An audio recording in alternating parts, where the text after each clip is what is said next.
We live in a world dominated by social media and staying connected, but it's important to spend time with people.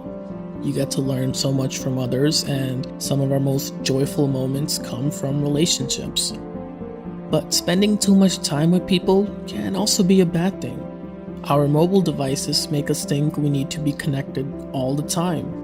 All that noise and clutter can really take its toll, and ironically, leave you feeling a bit lonely. But that's not what this video is about. Being alone and being lonely are two different things. While the former may be voluntary, the latter probably isn't. You may feel lonely in a room full of people. You may even feel lonely among friends or family.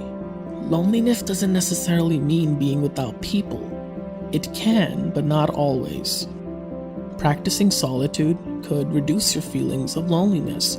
It may take some time, but you'll start to feel more comfortable being by yourself. Combating the feeling of being lonely isn't the only reason you should practice being alone. There's plenty of other benefits as well. For starters, I learned so much about myself by spending time alone. Sometimes it was more enjoyable to take a walk in the park by myself than hang out with a couple of friends. Both things are important, yes. You shouldn't neglect your friends, but what's more important is you shouldn't neglect yourself either. Being free from social obligations for a while gives us the time for spiritual growth. You'll have more time to explore your values and goals without interference or distractions. According to a study in the Journal for the Theory of Social Behavior, people who set aside some time to be alone tend to be happier in life. They're said to have better life satisfaction and lower stress levels.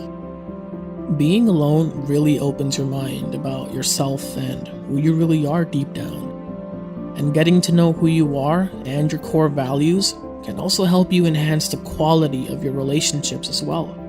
You're more likely to make wiser choices about who you want to be around, and you may even start to appreciate some of the people in your life a little bit more now that you're more connected with your mental state. There's a reason artists, musicians, and writers like their privacy when creating their masterpieces. Studies even show that being alone can improve your creativity, which leads to an increase in productivity. And I would agree based on my own personal experiences. Look at being alone and figuring out who you are as building the foundation where everything else is built upon.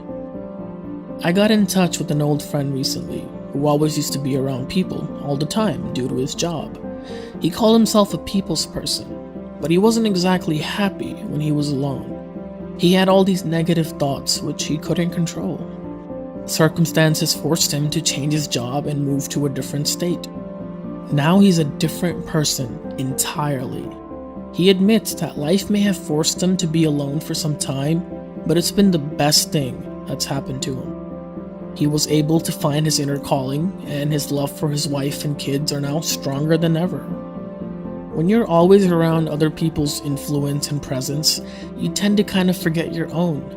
You may feel like you know the world, but as soon as life forces you to disconnect even for a minute, you may feel trapped in your own mind.